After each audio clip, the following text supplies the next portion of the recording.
اللهم صل على محمد وآل محمد.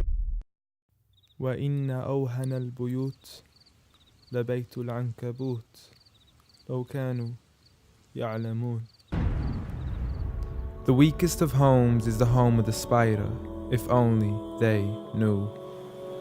And it's not just because of the web, but also for what happens inside it too.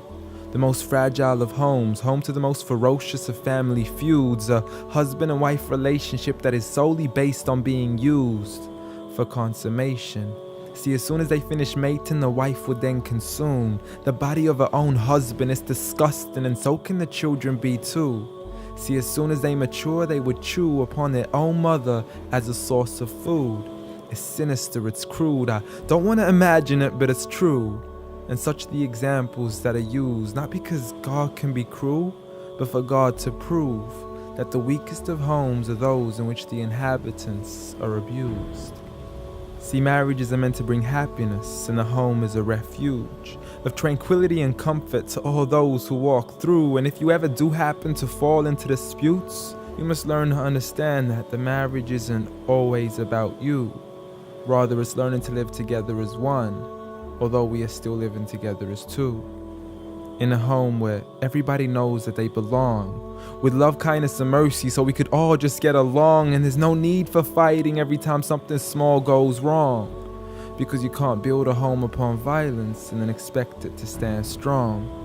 I mean, what kind of man would harm his wife in the darkness of the night, leaving her to bleed as he scars her for life, having to cover up her bruises as she tries to hide them from sight? See, he's so focused on her responsibilities, but fails to realize that he also owes her rights. See, as a husband, you're meant to provide, protect, respect, guide, and guard her. You are her garment, her lifelong partner, her prince charming who should charm her, her knight in shining armor. But a night has turned into a nightmare as he spends his nights trying to harm her. As she begs him on her knees, please, I need you to be calmer. I urge you, see, patience is a virtue. I never even heard you. I promise I didn't mean to hurt you. Please don't be mad. And please don't let the kids see, cause it's not right for a dad. It's sickening, it's sad that such scenes are happening in reality within the homes of so many broken families. It's a calamity that we forgot what the meaning of marriage is. Did you forget that the best of you in character is he who is best to his wife? The best of advice from the one who never harmed a servant, child, or wife in his whole entire life. Muhammad sallallahu alayhi wasallam. He was the best of examples in how to treat a woman right. See, if his wife had cooked something he had liked, he would eat it, and if he didn't, he would leave it without expressing an ounce of dislike. He would even refuse an invitation to food until his wife had also received an invite, and he would help around the house too, just to make her workload light. He was the pinnacle of being polite. And he taught us that the strongest of men is not he who knows how to fight, but rather he who restrains his anger right at the moment of strife. So have patience, brother. I mean, you wouldn't allow it for your own mother, daughter, or sister.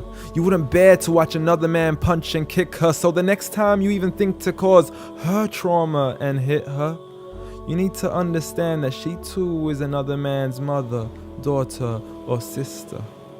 So dear sister, no human being deserves to live a life of violence alone. So if he doesn't treat you with kindness, don't live in silence trying to fight this on your own. Rather seek help from God first, and don't be afraid to then pick up the phone and let your people know that you are no longer willing to live in the weakest of homes. Violence against women? Islam says no.